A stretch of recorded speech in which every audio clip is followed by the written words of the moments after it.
তোমাদের সম্পদ, তোমাদের ছেলে মেয়েগুলো যেমনি সৌন্দর্য, আবার অন দা আদার হ্যান্ড তারা তোমাদের জন্য ফিতনা। কারণ এই সন্তানের মুখে খাবার তুলে দেওয়ার জন্য অনেক বাবা হারাম পন্থায় উপার্জন করে, এরকম আছে না নাই? তাহলে ওই সন্তান শুধু জিনা না, ওই সন্তান ফিতনা। এই সন্তানের কারণে বাবা দুনিয়ায় ফিতনায় পড়ে গিয়েছে, ফিতনায় জড়িয়েছে। আবার আরেক আয়াতে আল্লাহ বললেন আদুওয়া, কখনো কখনো সন্তান সন্ততি এগুলো হয়ে যায় শত্রু, বাবা মায়ের জন্য শত্রু। অনেক বাবা আছে ছেলের জন্য জাহান্নামে যাবে, আছে না নাই?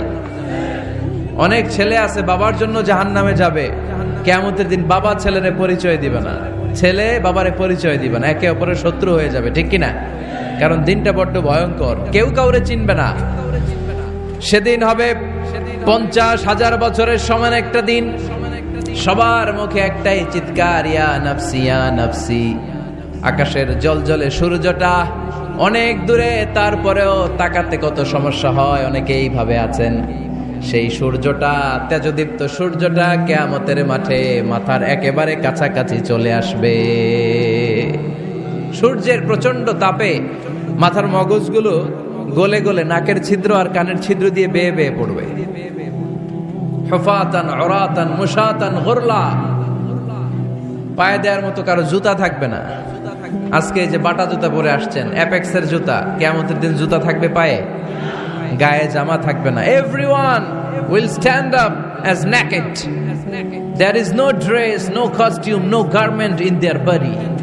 দেহে কোনো পোশাক নাই, পেটে খাবার নাই, পায়ে জুতা নাই, সূর্যটা মাথার কাছে, তৃষ্ণায় জিহ্বাটা বের হয়ে নাভি পর্যন্ত ঝুলতে থাকবে। সবাই বলবে আল্লাহ আমারে বাঁচাও, আমারে বাঁচাও। ওই দিন বাবা ছেলেরে চিনবে না, ছেলে বাবারে চিনবে না। অনেক বাবা ছেলের কারণে জাহান্নামী হবে, অনেক ছেলে বাবার কারণে জাহান্নামী হবে। তাহলে তখন বাবা ছেলের শত্রু হয়ে যাবে, ঠিক কিনা? তাহলে কোরআন সাধারণত বলল কিছু কিছু জিনিসের প্রতি মানুষের আকাঙ্ক্ষা জনমভর।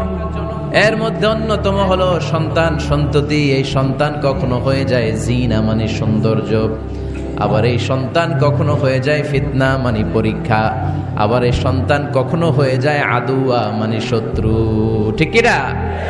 আমাদের সন্তানরা যেন আমাদের জন্য পরীক্ষাও না হয়, শত্রুও না হয়। আমাদের সন্তান যেন আমাদের চক্ষু শীতলের কারণ হয়, ঠিক কিনা? এজন্য আল্লাহ মুমিনদেরকে শিখিয়ে দিয়েছে, দোয়া করো, আল্লাহর কাছে চাও যে আল্লাহ আমাকে এমন সন্তান দেন, আমাকে এমন স্ত্রী দেন যাদের দিকে তাকালে আমার চোখ জুড়িয়ে যাবে। আল্লাহ বললেন তোমরা আমার কাছে চাও, আর পর রব্বানা হাব লানা মিন আজওয়াজিনা ওয়া যুররিয়াতিনা কুররাতা আ'য়ুন ওয়াজআলনা লিল মুত্তাকিনা ইমামা। ও আমাদের রব, আমাদের কেমন স্ত্রী দান করেন, এমন সন্তান দান করেন যে স্ত্রীদের দিকে তাকালে, যেই সন্তানের দিকে তাকালে আমাদের